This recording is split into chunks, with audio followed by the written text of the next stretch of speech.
I decided to cut what was left of the outer rocker off of the car because I wanted to see how bad that lower B pillar is, and it's rusted through, but the pieces I'm saving off, well, this is the one I cut off the race car for the driver's side. I'll be able to use the lower B pillar pieces. They're in pretty good shape. That's about the only attempted repair I've found on the car. Bits of wood stuff behind the outer rocker. How do you like how do you like that pile of Bondo and wood?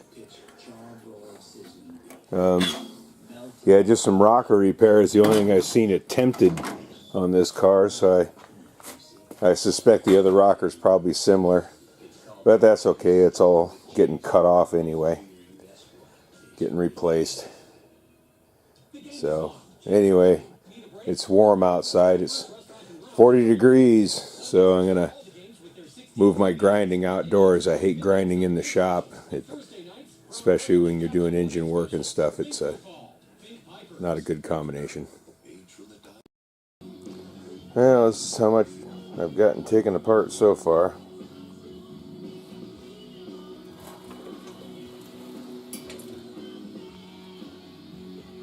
Not too bad. But it had been welded together right through here, where they cut the back of the car off and welded it back together again. So I've got to cut that back apart.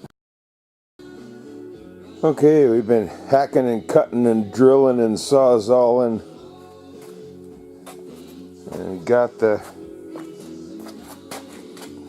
my camera ran out of battery power, so I couldn't show you a little bit earlier work, but I got it sawzalled off right where they had welded it together, so it looks like I'm going to be able to do a pretty clean repair.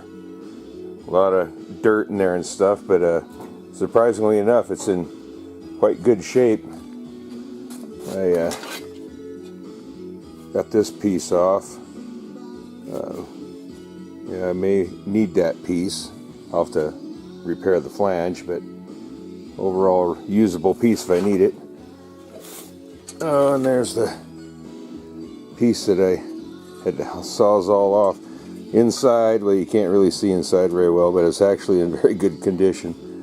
But clean up the edges and remove this B pillar piece because it should be fine on the car. Also going to take this back piece off, part of the inner fender well. I may have to reuse. I probably will have to reuse it, but I need to take it off and clean everything.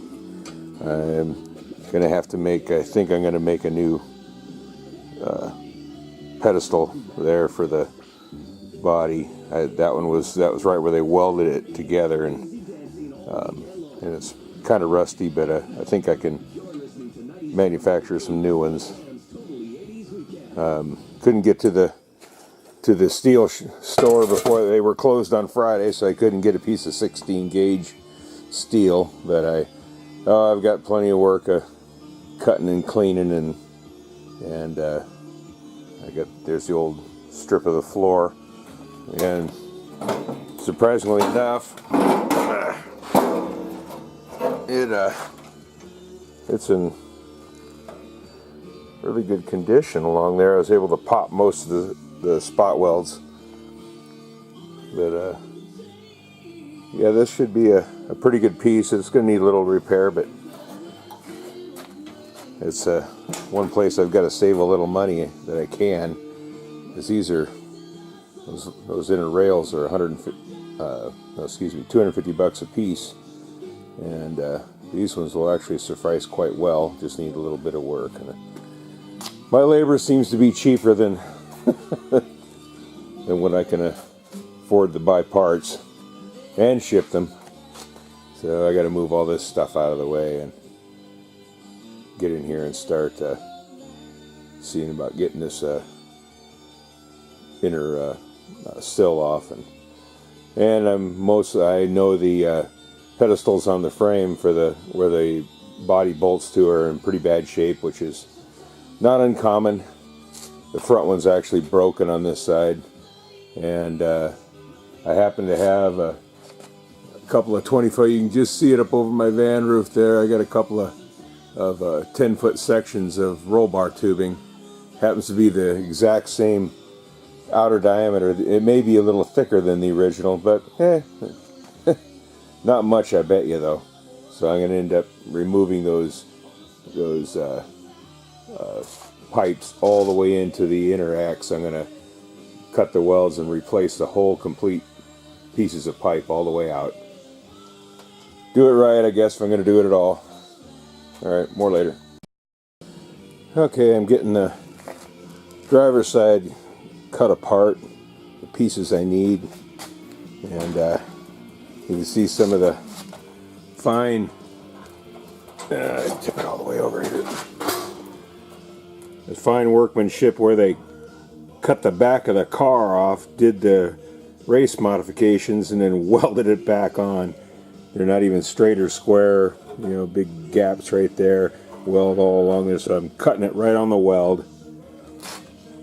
And there's some pretty heavy pitting there, so I'm going to get these pieces put together, top and bottom, and then I'll probably end up replacing all the way to this flange back here.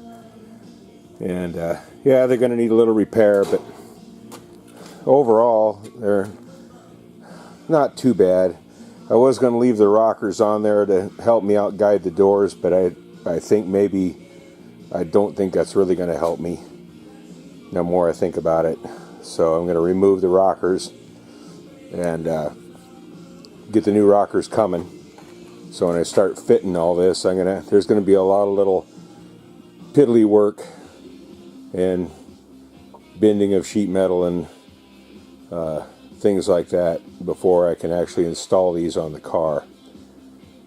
So I guess I'll get all my preliminary work done, and this is going to be one of the biggest parts, I think, of the repair of the body, is getting it all squared and shored back up again. The rest of it, I know the whole back end piece is going to be a bit of work also, but I think it seems at this moment it seems simpler, but it probably isn't. But anyway, lots of little bits and pieces.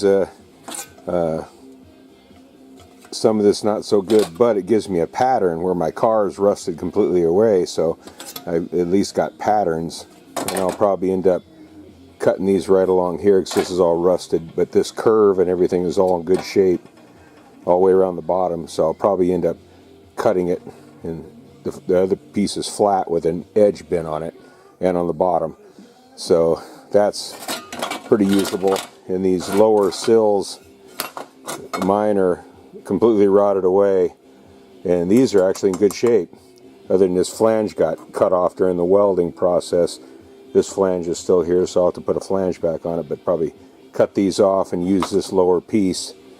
And even these pieces here, which are rusted through on my car, are still usable or usable as a pattern. So the pieces are definitely worth having.